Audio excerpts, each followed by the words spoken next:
research problem, research questions, and research objectives. Magkakaiba yung mga yan.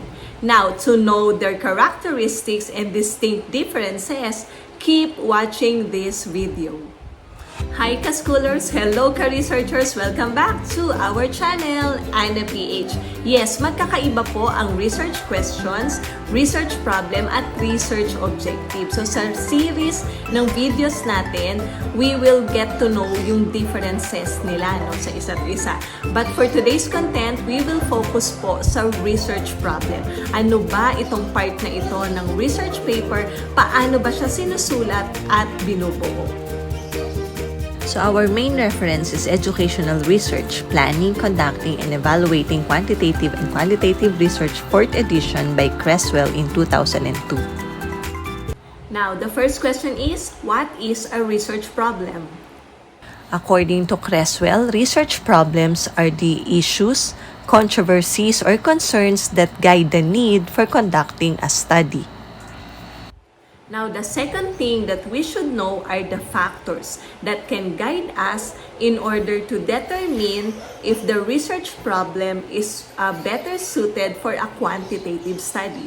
Again, ano-ano yung mga factor na makakatulong sa atin para matukoy kung ang research problem na ito ay fit or well-suited para sa isang quantitative study. Ito yung mga yun.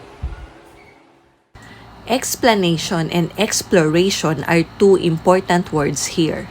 Explanation means to clarify or make something understandable, while exploration means to investigate, discover, or learn more about something.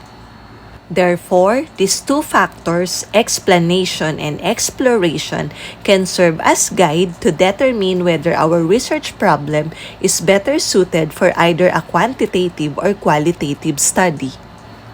Additionally, we tend to use quantitative research if our research problem requires us to measure variables, assess the impact of these variables on an outcome, test theories or broad explanations, and apply results to a large number of people.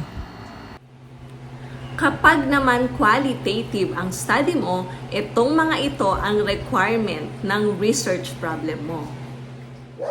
Learn about the views of individuals, assess a process over time, generate theories based on participant perspectives, or obtain detailed information about a few people or research sites. So yan yung mga dapat mong malamang mga mahahalagang detalye patungkol sa research problem. Now, ang huling tanong natin, paano ba binubuo o sinusulat ang research problem? To give you or serve you as a guide, here is our actual sample of our research problem.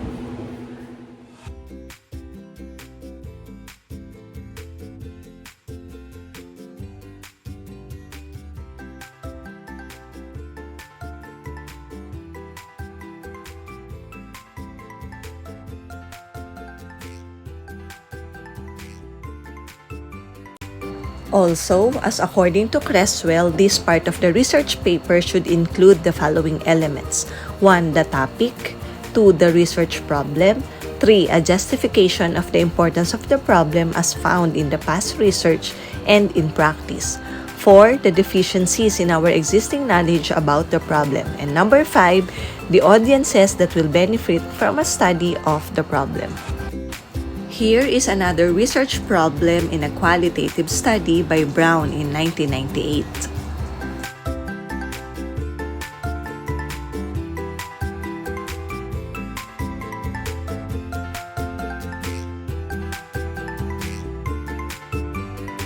So ayan, ka-schoolers, ka-researchers, thank you for being with me. Standby lang palagi dito sa ating channel na Ana PH. Better yet, you hit the notification bell para pag meron tayong bagong uploads, man-notify ka agad. Okay?